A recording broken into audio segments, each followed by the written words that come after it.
Hi, English learners. Welcome back to the English Daily Learning Podcast, where real conversations help everyday English feel clearer and more natural. I'm Mia. And I'm Leo. Today, we're talking about feelings. The feelings we enjoy, the feelings we hide, and the feelings we cannot name until 3 hours later. That last group is surprisingly large. Someone asks, "Are you okay?" And I say, "Yes." Then I go home and realize I was disappointed, embarrassed, tired, and slightly annoyed. All at the same time? It was a very efficient emotional experience. Talking about feelings in another language can be difficult for two reasons. First, you need the right words. And second, you need to know how much to say. Sometimes I'm sad is true, but it does not describe the whole experience. Sometimes a stronger word sounds too dramatic. And sometimes we use the same word for everything. I'm stressed before a meeting, after a bad night of sleep, during a family problem, and when the coffee shop is closed. To be fair, the coffee shop situation can be serious. In this episode, we'll explore natural ways to name emotions, describe their strength, and explain what is happening without sounding unnatural or overly formal. We'll also talk about something equally important: how to respond when another person tells you how they feel. Because a good emotional conversation is not only about finding your own words. It is also about making space for someone else's words. We will hear examples from friendships, work, family life, messages, and everyday moments. No dramatic fictional crisis and no long list of vocabulary without context. Just useful language inside conversations that could actually happen. Mia, why can feelings be so hard to describe, even in our first language? Because feelings are rarely meet. They overlap, change quickly, and sometimes contradict each other. You can be excited about a new job and nervous about starting it. You can love someone and still feel frustrated with them. You can be proud of a friend and a little jealous at the same time. Exactly. But when someone asks how we feel, we often think we must choose one clean answer. Happy, sad, angry, or fine. Fine is especially interesting. It can mean genuinely fine. Or tired, disappointed, uncomfortable, and not ready to talk. The listener has to study your face like a detective. Another difficulty is that emotional words carry different levels of intensity. Annoyed and furious are both connected to anger, but they are not the same. If a bus is 5 minutes late, furious may sound too strong. Unless that bus has personally disappointed you every morning for 5 years. Even then, really frustrated might be more useful. So accurate emotional language is not about using the most advanced word. It is about choosing a word that fits the feeling And the situation. and the person you're speaking with. That means emotional vocabulary is connected to trust. Yes, you may say, "I'm having a difficult day," to a coworker, but share much more detail with a close friend. Both answers can be honest. Honesty does not require telling everyone everything. If someone wants to describe a feeling more clearly, where should they begin? A simple three-part structure can help. Name the feeling, show its strength, and add a short reason. Feeling, strength, reason. For example, "I'm a little nervous because I have a presentation this afternoon." The feeling is nervous, the strength is a little, and the reason is the presentation. Right. Another example is, "I'm really relieved that the test results were okay." Relieved describes the change from worry to safety. Exactly. That word gives us more information than simply saying happy. What words can show strength? A little, a bit, pretty, quite, really, so, and extremely are common choices. I'm a bit disappointed. Natural and moderate, I'm really disappointed. clearly stronger. I'm extremely disappointed. Very strong and more formal. You might hear it in a serious complaint. Can pretty mean attractive and also mean quite? Yes, in "I'm pretty tired," it means fairly or quite tired. English likes giving one word several jobs. It keeps dictionaries busy. What if I do not know the exact emotion? You can describe the experience instead. "I feel a little off today. I can't quite explain it. Something is bothering me." Those phrases are honest without pretending you have a perfect label. And they can open the door to understanding the feeling together. Let's begin with positive emotions. Everyone knows happy. And happy is useful. But positive feelings also have different shapes. What might I say after a calm weekend at home? I feel relaxed. I feel refreshed. Or I feel rested. Refreshed suggests I have new energy. Yes. After finishing a difficult task, you might feel satisfied or proud.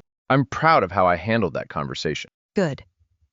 Proud does not always mean arrogant.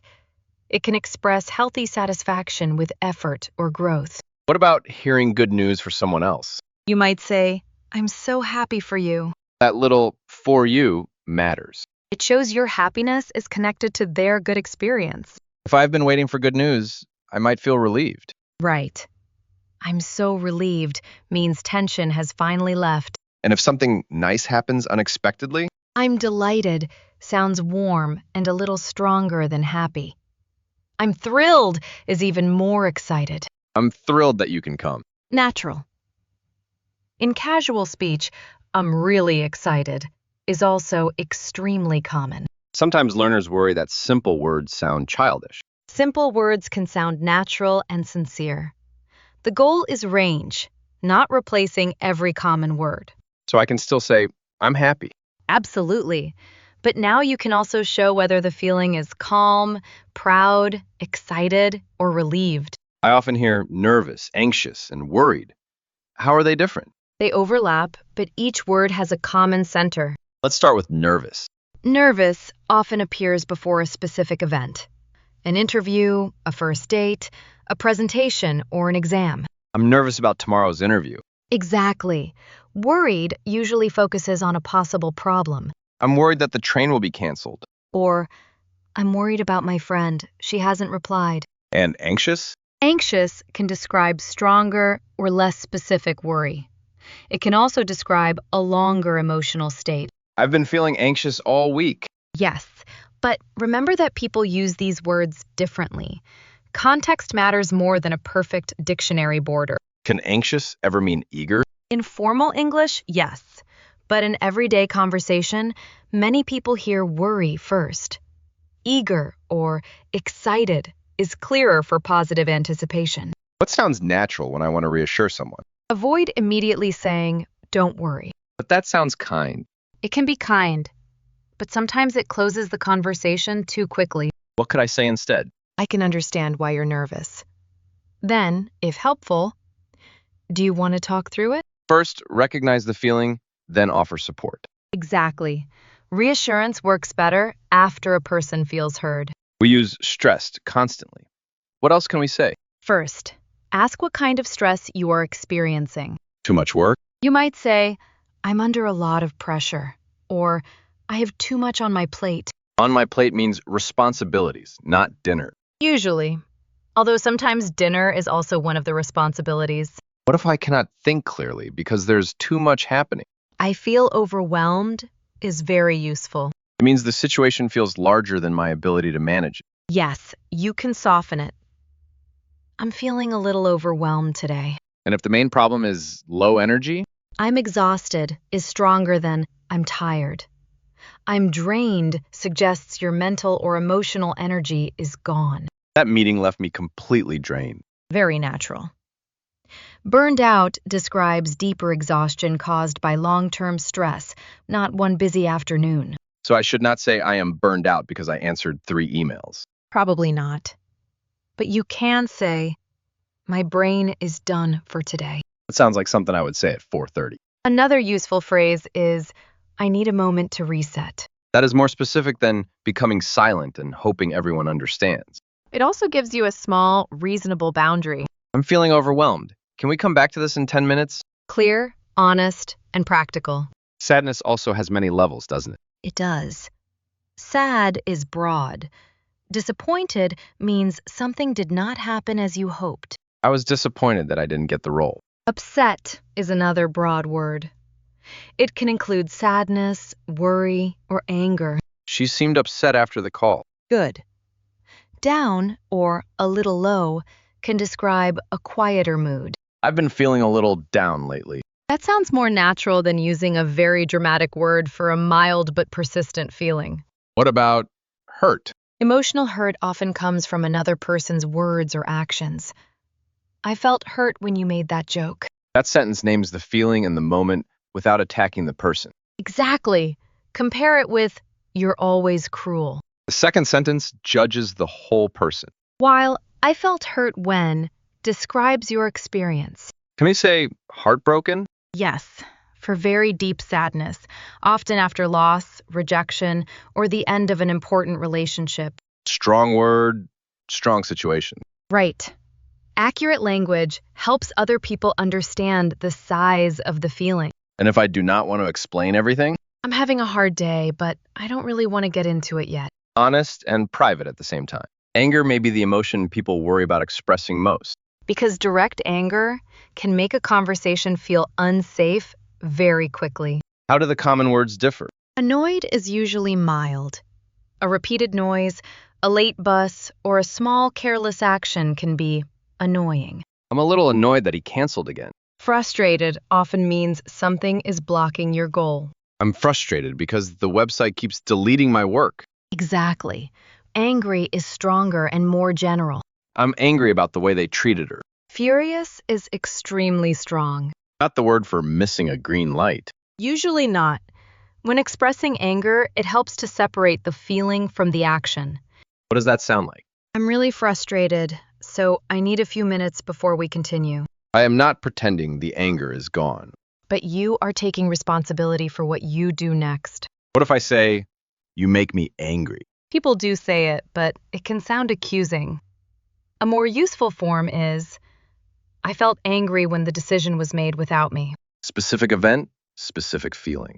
And more room for the other person to respond. Anger becomes information instead of a weapon. That is a good way to think about it. There's one feeling I know very well: embarrassment. Do you have an example? Last week I waved at someone across the street. They were waving at the person behind me. A classic. I immediately became extremely interested in a nearby building. Embarrassed describes that uncomfortable feeling when you think others have noticed your mistake or awkward moment. I was so embarrassed. Awkward can describe the situation itself. There was an awkward silence. Or, I felt awkward because I didn't know anyone. Yes. Uncomfortable is broader and often useful when something does not feel right. That question made me uncomfortable. A clear and important sentence. How is ashamed different from embarrassed? Ashamed is deeper. It often includes a moral judgment about something you did or about yourself. So it is much stronger than a small social mistake. Yes. I felt ashamed of how I spoke to him means you believe your behavior was wrong. What about guilt? Guilty focuses on responsibility for causing harm or doing something wrong. I feel guilty that I forgot her birthday. Right. These words are close, but the reason behind the feeling is different. Earlier, we said feelings can contradict each other. How do we express that naturally? Use phrases such as, part of me, at the same time, or I have mixed feelings. I have mixed feelings about moving. Then explain both sides.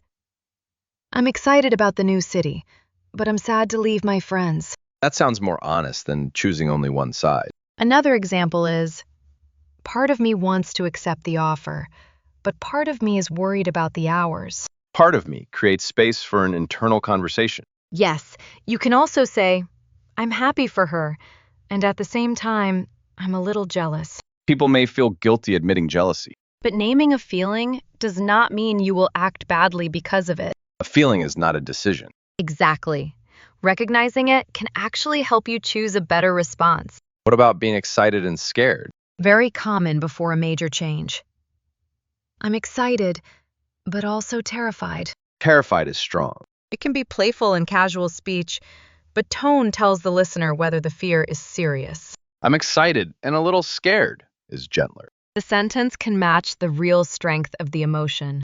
Sometimes my body notices a feeling before my mind does. That is very common. Emotions often arrive with physical signals. My shoulders become tight when I'm stressed. Someone else may feel a heavy stomach before a difficult conversation. Or a fast heartbeat before speaking in public. Describing those signals can help when the emotion itself is unclear. I feel tense and I can't seem to relax. Good. Tense can describe both the body and the emotional state. I have a knot in my stomach. is another phrase I hear. It describes nervousness or worry as a tight feeling in the stomach. No actual knot involved. Fortunately. You might also say, I feel on edge. That means I am tense and easily disturbed. Yes. If you cannot sit still because you are waiting for news, you might feel restless. And if I cannot concentrate, My mind is all over the place is casual and natural. I can't focus. My mind is all over the place today. Physical descriptions should support communication, not replace medical help when something is serious.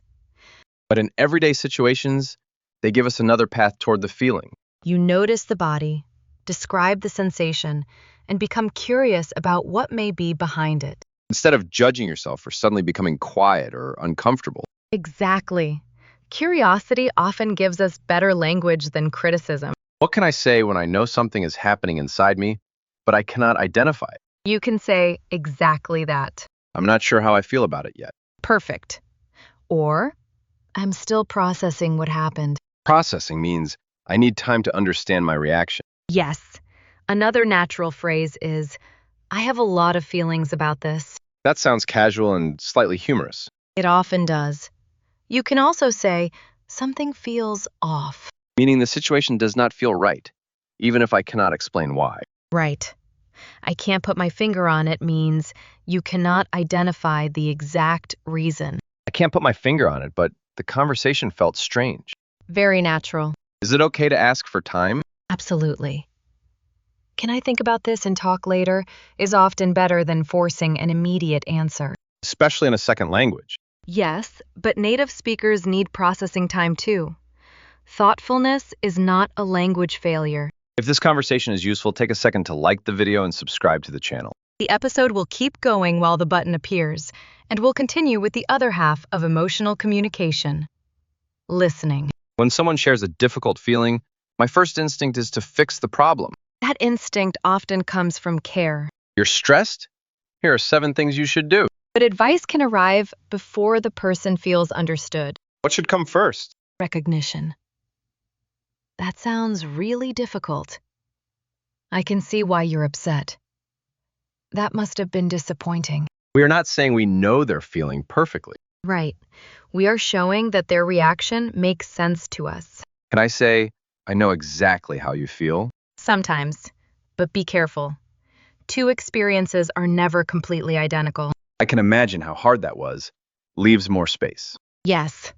Or simply, I'm sorry you're dealing with that. Then should I ask what they need? That is often helpful.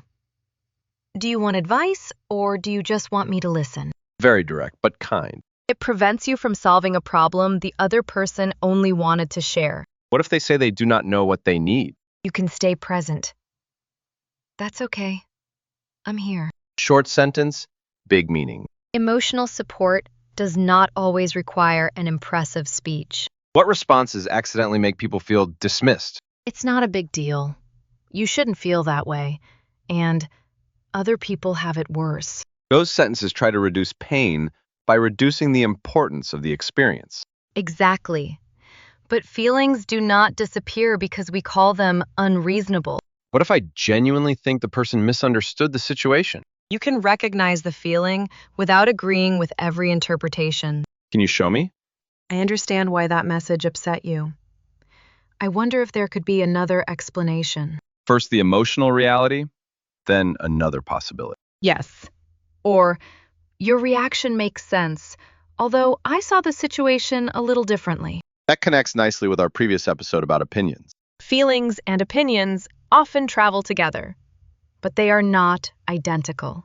If someone says, I feel ignored, I should not answer, no, you don't. You cannot argue them out of their experience. But I can say, I didn't mean to ignore you, but I understand that it felt that way. That is a strong repair sentence. Intention and impact can both be true. I did not intend harm, and the other person still felt hurt. Exactly. A mature conversation can hold both facts. Let's imagine 2 friends after a canceled plan. You be the friend who canceled. Okay. I'm sorry about yesterday. Work became crazy, and I completely forgot to message you. I understand that work was difficult, but honestly, I felt hurt. Hurt? I didn't mean to hurt you. I know. It wasn't only the cancellation. I waited for an hour and didn't know what was happening. You're right, I should have sent a message. I was disappointed because I had been looking forward to seeing you. That makes sense. I'm really sorry I left you waiting. Notice that the second friend did not say, "You're a terrible friend." She described the feeling, the event, and the reason. And the first friend did not spend 5 minutes defending his intention. He listened to the impact. We could continue. Can we try again this weekend? I'd like that, but please let me know if your plans change. I will. The conversation includes disappointment and a boundary, but it still feels warm. Because both people are working on the relationship, not trying to win. Work can be harder because people want to sound professional. Professional does not have to mean emotionless. But saying, I'm furious about this spreadsheet may be risky. You can translate the emotion into useful information. For example, I'm concerned about the timeline. I'm feeling stretched too thin. Or, I'm frustrated because the priorities keep changing. those sentences identify the problem without creating unnecessary drama. Let's imagine a manager adds another urgent task. Could you finish this report by tomorrow morning? I want to help, but I'm feeling overwhelmed by the current workload. Which part is causing the most pressure? I already have 2 deadlines tomorrow. Could we decide which task is the highest priority? The feeling leads to a practical question. Exactly. Emotional awareness can improve decision-making. What if feedback leaves me discouraged? You might say, I was a little discouraged after the review, and I'd like to understand what I should focus on next. That is honest and forward-looking. You do not have to pretend criticism had no effect. But you can choose a calm moment and connect the feeling to a useful next step. Timing matters. A thoughtful conversation later may work better than an emotional reply in the moment. Feelings become even more important in close relationships. Because small moments can carry larger meanings. A late reply may not only feel like a late reply, It may create worry, insecurity, or a feeling of being unimportant. how can someone explain that without sounding controlling? Try, when I don't hear from you all day, I start to feel worried. A quick message would help. Feeling, situation, request. Exactly. Avoid mind reading. You obviously don't care about me. Because I cannot know the other person's whole intention. Right. Another useful opening is, can I tell you how that felt from my side? It invites a conversation. Or, I know you may not have meant it this way, but I felt left out. What if the other person becomes defensive? Slow down. I'm not saying you're a bad person. I'm trying to explain why that moment was difficult for me. And if the conversation becomes too intense? I care about this, but I need a short break so I can speak calmly. A break is not the same as leaving the problem forever. Exactly. Give a return time when possible. Can we continue after dinner? Messages create a special emotional problem. There is no voice. And no facial expression, timing, or immediate clarification. The word okay can look completely normal or deeply angry. Especially with a period. The emotional power of punctuation. When a message feels cold, pause before building a full story around it. Instead of, why are you angry with me? Try, your message sounded a little different. Is everything okay? That checks the meaning without accusing. If your own message may sound serious, add context. I'm not upset.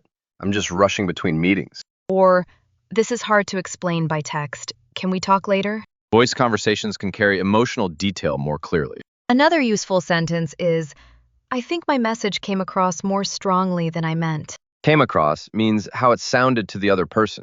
Yes. Follow it with your real intention. I was confused, not angry. That can repair a small misunderstanding before it grows. Messages are fast, but emotional understanding sometimes needs a slower channel. We have talked about openness. How do boundaries fit into this? A boundary explains what you can discuss, accept, or do while respecting both people. I don't want to talk about that. Clear and valid. You can soften it if you want. I'm not ready to talk about that yet. The word yet leaves open the possibility of another time. But you do not need to promise a later conversation if you do not want one. What if someone keeps asking? I know you're trying to help, but I need some space right now. Or, I appreciate your concern. I'd rather keep this private. Exactly. A boundary can be warm and firm. What about listening boundaries? You can care about someone and still lack the energy for a deep conversation at that moment. I want to listen properly, but I'm exhausted tonight. Can we talk tomorrow? That is more caring than listening badly while feeling resentful. Boundaries protect the quality of the conversation. Yes, they are not punishment. They tell the other person how connection can continue safely. Some learners worry that talking about feelings means sharing very personal details. It does not. Emotional language has many levels of openness. What is a light, everyday level? I'm a little tired today. I'm excited about the weekend, or that meeting was frustrating. A deeper level might include the reason. I've been worried about my father, so I'm finding it hard to focus. And a private boundary could be, there's a lot going on, but I'd rather not discuss the details. Exactly. You choose the level based on trust, context, and your own comfort. Sometimes people answer, how are you, with a complete emotional history. And sometimes, how are you, is only a friendly greeting. How can we tell? Listen to the setting and the follow-up. A cashier asking, how are you, usually expects a brief answer. Good, thanks. How are you? A close friend sitting beside you and asking twice, maybe offering a real conversation. Honestly, I've been a little overwhelmed. Emotional fluency includes knowing not only what you can say, but when and with whom. Let's put several ideas together in one conversation. Imagine I recently moved to a new city, and you ask how it is going. So, how are you feeling about the move now? Honestly, I have mixed feelings. What part has been difficult? I'm excited about the new job, but I've been feeling lonely in the evenings. That makes sense. Everything is new, and your friends are far away. Exactly. During the day, I'm busy, but when I get home, the apartment feels too quiet. Do you want ideas, or do you mostly need someone to listen? Maybe both, but listening first would be nice. Of course. What do you miss most? Small things. Having coffee with someone without planning it a week in advance. I can imagine. That kind of everyday closeness takes time to rebuild. Yes, I know the move was the right decision, but I still feel sad sometimes. Both things can be true. Thank you. People keep telling me how exciting the move is, so I felt guilty for not being happy all the time. You don't have to be grateful every minute for the decision to be right. That actually helps. Notice what this conversation did not include. No quick solution, no cheer up, and no argument about whether I should feel lonely. Just clear language, curiosity, and space. Can we finish with a simple route people can remember? Yes. First, pause and notice the general direction of the feeling. Positive, heavy, tense, angry, uncertain, or mixed. Second, choose a word that matches the strength. Annoyed instead of furious. Nervous instead of terrified. Disappointed instead of heartbroken. Third, add a short reason if you want the listener to understand the situation. I'm a little disappointed because the plan changed. Fourth, say what you need when that is useful. Could you give me a few minutes? Can you just listen? Can we talk tomorrow? And when someone else shares, recognize before you advise. That sounds hard. I can see why you felt hurt. Do you want to talk about it? You do not need a perfect emotional word every time. I'm not sure how I feel yet, is a complete and honest sentence. The purpose of emotional language is not to sound impressive. It is to help another person meet you where you actually are. And to help you understand your own experience more clearly. Today we moved far beyond happy, sad, angry, and fine. We explored relief, pride, anxiety, overwhelm, disappointment, frustration, embarrassment, mixed feelings, and the uncertainty that comes before a feeling has a name. We also looked at how to listen without rushing to fix everything. How to recognize another person's experience without agreeing with every detail. How to express feelings at work, in friendships, in close relationships, and in messages. And how a clear boundary can be part of a caring conversation. The next time someone asks, how are you feeling? You do not need the most advanced answer. You only need an answer that is true enough for that moment. Maybe, I'm excited, but a little nervous. Or, I'm having a difficult day, and I'd rather talk about it later. Or even, I don't know yet. I'm still processing. Those are all natural, useful English. More importantly, they make room for a real conversation. If this episode helped you find better words for your feelings, please like the video and subscribe to the channel. Share it with someone who is building more honest, natural English. Thank you for spending this time with us. Take care of yourself and the people you talk with. And remember, simple words can carry deep meaning when they are honest. We'll meet you in the next episode.